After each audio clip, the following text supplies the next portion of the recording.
Sa bawat pahina ng kasaysayan, may mga pangalang kumikislap: Aguinaldo, Bonifacio, Mabini, Rizal.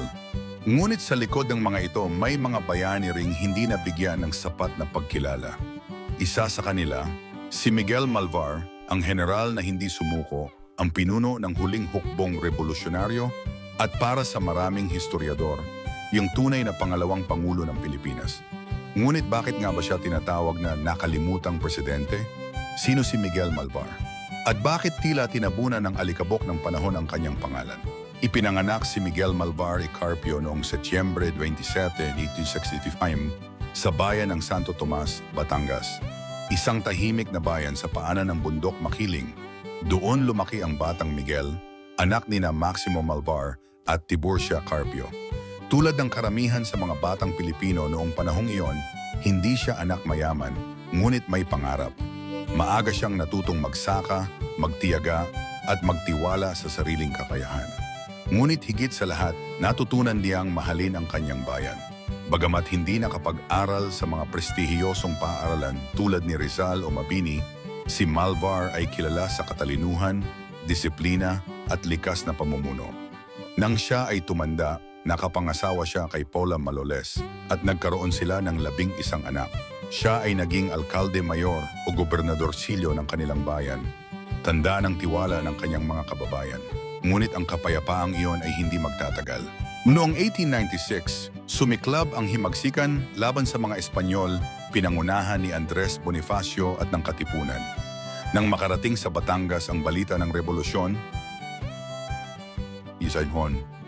agad na tumindig si Miguel Malvar, hindi bilang politiko, kundi bilang mandirigmang handang ialay ang buhay para sa bayan.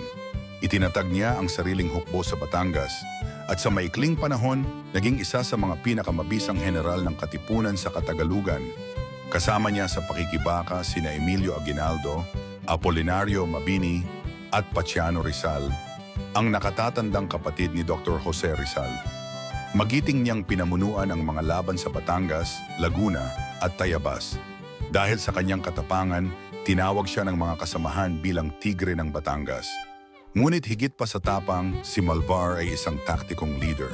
Hindi siya basta sumusugod, pinag-aaralan niya ang bawat galaw ng kaaway. Isa siyang leader na marunong makinig, magplano at magtiwala sa mga kasama. Noong 1898, matapos sumabog ang digmaang Espanyol-Amerikano, naideklara ni Emilio Aguinaldo ang kalayaan ng Pilipinas noong Hunyo 12 sa Kawit, Cavite. At noong 1899, itinatag ang unang Republika ng Pilipinas sa Malolos, Bulacan. Si Miguel Malvar ay itinalaga bilang komandante ng hukbong revolusyonaryo sa Batangas, isa sa mga pinakaimportanteng rehiyon sa Luzon. Ngunit hindi pa man nakapagsimula ang bagong republika, dumating na ang bagong mananakop, ang mga Amerikano. Noong Pebrero 4, 1899, sumiklab ang labanan sa pagitan ng mga Pilipino at Amerikano. Muling tinawag si Malvar sa digmaan. Habang si Aguinaldo ay patuloy na lumalaban sa Hilagang Luzon, pinangunahan naman ni Malvar ang mga puwersa sa Timog Katagalugan. Ngunit hindi madali ang laban. Mas makabago ang armas ng mga Amerikano, mas marami at mas may pondo. Ngunit sa kabila ng lahat, hindi umurong si Malvar. Gamit ang gerilyang taktika, ginulo niya ang mga kampo ng mga Amerikano sa Batangas at mga karatig lugar. Ang kanyang mga sundalo, madalas walang sapat na bala o pagkain, ay patuloy na lumalaban dahil naniniwala sila sa isang bagay, kalayaan. Noong Marso 23, 1901, nadakip ng mga Amerikano si Emilio Aguinaldo sa Palanan, Isabela. Ang kanyang pagkakahuli ay tila dulo na ng revolusyon. Ngunit sa halip na sumuko, si Miguel Malvar ang humalili. Bilang pinuno ng pinakamalakas na hukbo na natitira, si Malvar ay itinuring na Pangulo ng Pilipinas ng mga natitirang pinunong revolusyonaryo. Sa panahong iyon, na ang de facto President of the Philippine Republic, isang leader na hindi hinirang sa seremonya, kundi sa labanan, sa gitna ng gutom, hirap at dugo.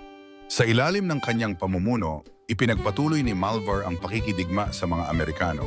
Tinawag niyang Republika ng Batangas ang kanyang pinamumunuan, isang pamahalaang itinaguyod sa kabundukan, malayo sa mga mata ng kaaway.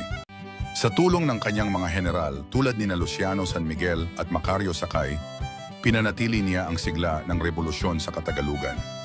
Subalit dumating ang pinakamadilim na panahon. Upang mapilitan si Malvar na sumuko, ginamit ng mga Amerikano ang tinaguriang scorched earth policy. Sinunog nila ang mga baryo, sinunog ang mga pananim, at pinilit ang mga mamamayan na lumikas patungo sa mga concentration camps. Lahat ng tumulong sa mga revolusyonaryo ay tinuturing na kaaway. Ang mga inosenteng sibilyan, ginutom, pinahirapan at pinatay. Ayon sa mga tala, halos isang kapat ng populasyon ng Batangas ang namatay sa gutom, sakit at karahasan. Ang bayan ay naging abo, ngunit patuloy na lumalaban si Malvar. Noong unang bahagi ng 1902, halos maubos na ang kanyang mga tauhan. Marami sa kanila ay nagkasakit, napagod at nawala ng pagkain. Maging ang kanyang pamilya ay dinakip ng mga Amerikano upang siya'y sumuko. Sa gitna ng hirap at kawalan ng pag-asa, napilitan si Miguel Malvar na isuko ang sarili sa mga Amerikano noong April 16, 1902 sa Lipa, Batangas. Hindi dahil siya ay natalo, kundi dahil nais niyang iligtas ang kanyang mga kababayan sa walang katapusang paghihirap. Matapos siyang sumuko, idineklara ng mga Amerikano na tapos na ang digmaan. Ngunit sa puso ng bawat Pilipino, ang tunay na laban ay nagpatuloy. Sa alaala, sa panitikan at sa kasaysayan. Matapos sumuko, tumira si Malvar sa kanyang bayan sa Santo Tomas, Batangas. Tinanggihan niya ang anumang posisyon o pensyon mula sa mga Amerikano. Tahimik siyang namuhay bilang magsasaka, ang parehong simpleng buhay na kanyang iniwan bago ang digmaan.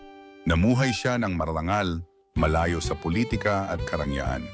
Para sa kanya, sapat na ang paglilingkod na nagawa niya para sa inang bayan.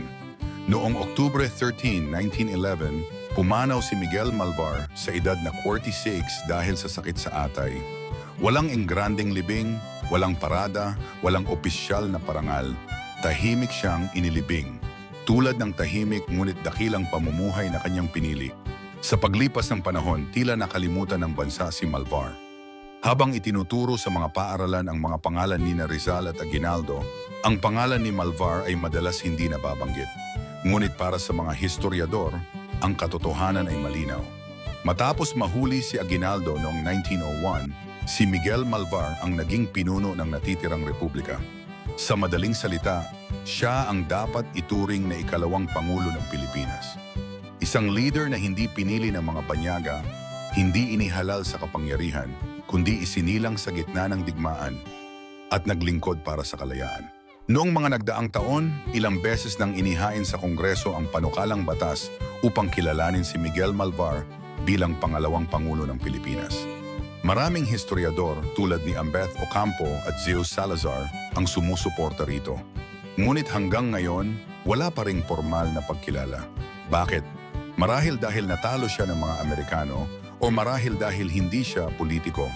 Ngunit kung ang basehan ng pagiging pangulo ay ang patuloy na pamumuno sa Republika matapos bumagsak ang una, walang duda, si Miguel Malvar ang karapat-dapat na tawaging ikalawang pangulo ng Pilipinas. Ngayon, higit isang siglo na ang lumipas. Sa bayan ng Santo Tomas, nakatayo ang kanyang bantayog, ang imahe ng isang lalaking may simpleng anyo, matahimik ngunit matatag. Hindi niya hinangad ang kapangyarihan. Hindi niya ginamit ang pangalan upang maging tanyag. Ngunit sa puso ng bawat makabayang Pilipino, si Miguel Malvar ay nananatiling simbolo ng tunay na paglilingkod, sakripisyo at kabayanihan. Ang kanyang buhay ay paalala na hindi kailangang maging sikat upang maging dakila.